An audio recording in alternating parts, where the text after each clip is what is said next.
Good day everyone, I am Angel Grace Buntog from BSHM 3C and we are now in Chapter 3 that tackles about the law on obligations and contracts. As a future tourism, travel and hospitality associate, we will meet certain obligations. Agreements arising from contracts will have to be made and potential breach from these agreements will be encountered. Therefore, there is a need to study the fundamental principles involving law on obligations and contracts. So Article 1156, an obligation is a juridical necessity to give, to do, or not to do. An obligation is a legal duty, however created, the violation of which may become the basis of an action of law. Every obligation have four definite elements, without which no obligation can exist. First, an active subject, also known as the obliged or creditor, who has the power to demand the prestation. Next, a passive subject, also known as the debtor or is bound to perform the prestation. Third, an object or the prestation, which is an object or undertaking to give, to do, or not to do. Last, the juridical or legal type, the vinculum which binds the contracting parties. The juridical tie or vinculum is based on the sources of obligation arising from either the law or contract. It is important to identify the prestation in a certain of obligation. Once the prestation is identified, you can determine who the passive subject is, whom the active subject can demand fulfillment of the obligation. Here's the application of the law. Dr. Filipa Pablo's luggage was delayed and lost by Alitalia, causing her to miss a crucial meeting in Italy. Despite locating the luggage, 11 months later, Alitalia's negligence caused Dr. Pablo significant distress, anxiety, and financial loss. The airline's failure to deliver her luggage on time resulted in Dr. Pablo's inability to attend the meeting, which was a significant opportunity for her as a researcher. Moreover, the emotional toll of the experience, including her feelings of shock, distress, and despair, cannot be understated. So, is Dr. Pablo entitled to damages for the negligence committed by Alitalia? So, the legal opinion, Dr. Pablo is entitled to nominal damages and compensation for emotional distress, which goes beyond the limited liability prescribed by the Warsaw Convention. The Convention's provisions should not restrict Dr. Pablo's right to seek redress for the harm caused by Alitalia's negligence. So next, the Article 1157. Obligations arise from law, contracts, quasi-contracts, acts or omissions punishable by law, and quasi-delicts. So there are only two sources of obligations, namely law and contracts. Because obligations arising from quasi-contracts, crimes, and quasi-delicts are really imposed by law. So a contract is a meeting of the minds between two persons whereby one binds himself with respect to the other to give something or to render some service. And the quasi-contract refers to a lawful, voluntary, and unilateral acts based on the maxim that no one shall unjustly enrich himself at the expense of another. So the common forms of quasi-contract are solutio indebti, which is payment by mistake, and the negotiarum gestio, which takes place when a person without the consent of the owner assumes the management of an abandoned business. So, civil obligations arising from criminal offenses are governed by the provisions of the Revised Penal Code and by the provisions of the Civil Code on damages. So here is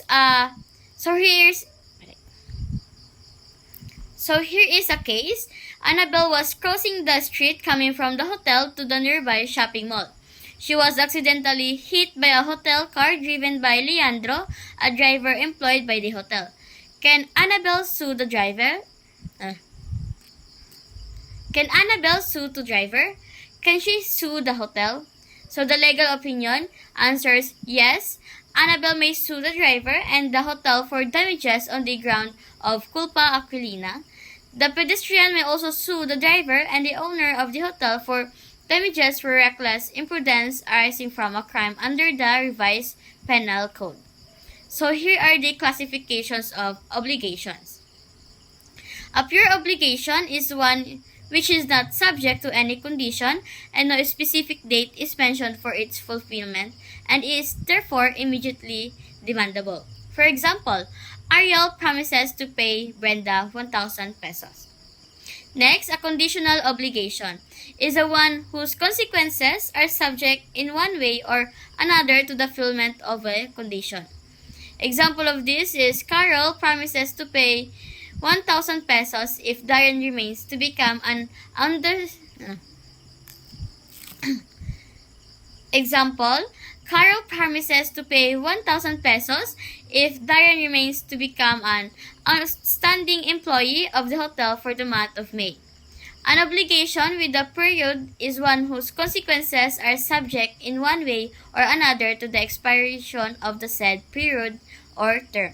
So for example of this is Alfredo, the owner of the hotel, promises to pay Brittany, employee of the hotel, 5,000 pesos on or before December 30, 2027 as a part of the staff incentive program.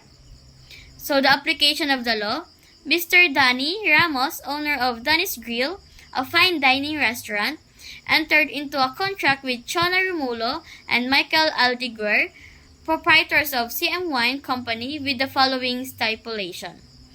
In case of failure to deliver the agreed 150 bottles of Emperor's white wine on or before December 30, 2007, Chona Romulo and Michael Aldiguer shall be liable to Dan Ramos, joint and severally, for damages in the total amount of 100,000 pesos. So CM Wine Company was not able to fulfill their obligation to Mr. Ramos. For 3 days that the wines were not delivered, many complaints arose from dining customers for wines ordered that were out of stock. So can Mr. Ramos only hold Mr.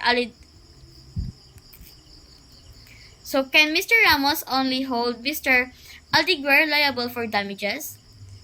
So in this situation, Mr. Danny Ramos may at his option hold either Chona Romulo or Michael Aldiguer or both liable when filing a case in court for damages incurred. An obligation with a penal clause is an obligation which contains an accessory obligation imposing upon the obligor added burdens or which operates as a previously stipulated indemnity. For the purpose of securing the performance of the principal obligation, it substitutes the indemnity for damages and therefore it does away with proof or damages suffered in case of breach or of the obligation. Article 1231, the modes of extinguishing obligations. So obligations are extinguished as follows. First, by payment or performance, by the loss of the thing due, by the condonation or remission of the debt, by the confusion or merger of the rights of the creditor and debtor, by compensation, and by novation. Other causes of extinguishment of obligations such as annulment, rescission, fulfillment of a resolutory condition, and prescription are governed elsewhere in this code. So there are other causes of extinguishment of obligation which are not expressly provided under the above provision. So debt extinguishes obligations which are purely personal in character such as partnership and agency. So obligation may also extinguish by the happening of a fortuitous event or by will of one of the parties as in some contracts such as partnerships and agency. So fortuitous event, also known as force majeure or caso fortuito, are terms which exempt an obligor from liability. These are extraordinary events not foreseeable or avoidable, events that could not be foreseen or which, though foreseen, were inevitable. Incident on board Flight Fokker Friendship PUIC 536 where hijackers took control of the plane is considered as a force majeure event. This means that the PAL cannot be held liable for the damages and losses incurred by the passengers, including the Norberto Kisumbing Saint who filed an action against PAL. Force majeure refers to an extraordinary event or circumstances beyond the control of the parties involved, such as natural disasters, wars, or hijackings. In this case, the hijacking of the plane was an unforeseen and irresistible event that prevented PAL from fulfilling its contractual obligations to its passengers. The fact that the hijackers were able to take control of the plane and escape with the passengers' belongings suggests that PAL could not have reasonably prevented or anticipated the event. Therefore, the airline cannot be held liable for the damages and losses incurred by the passengers. Next, the Article 1305. A contract is a meeting of minds between two persons whereby one binds himself with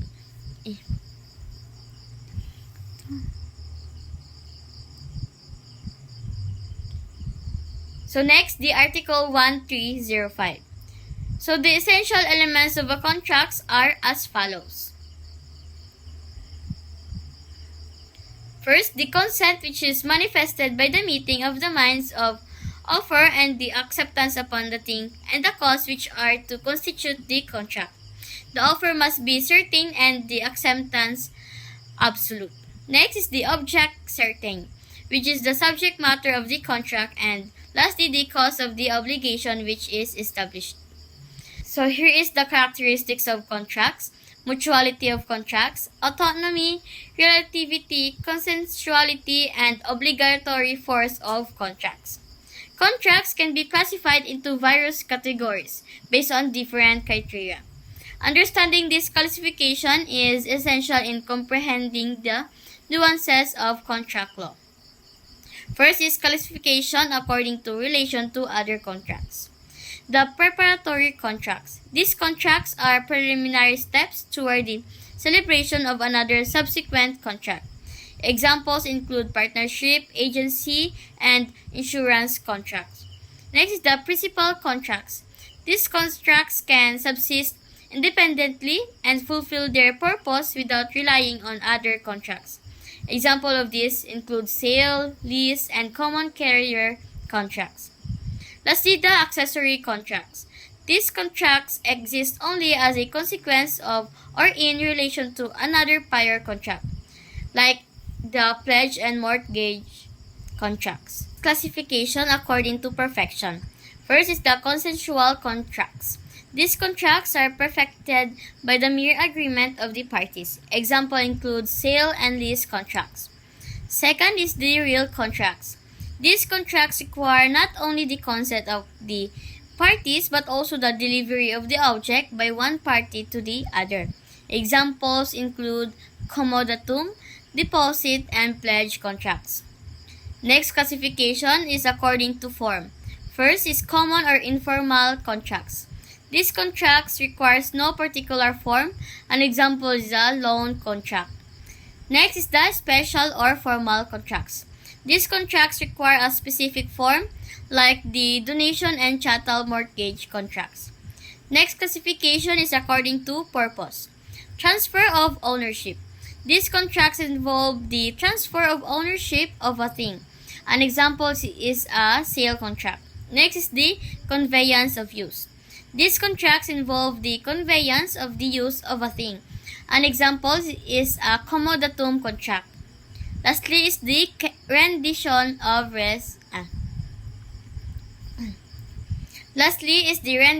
of services.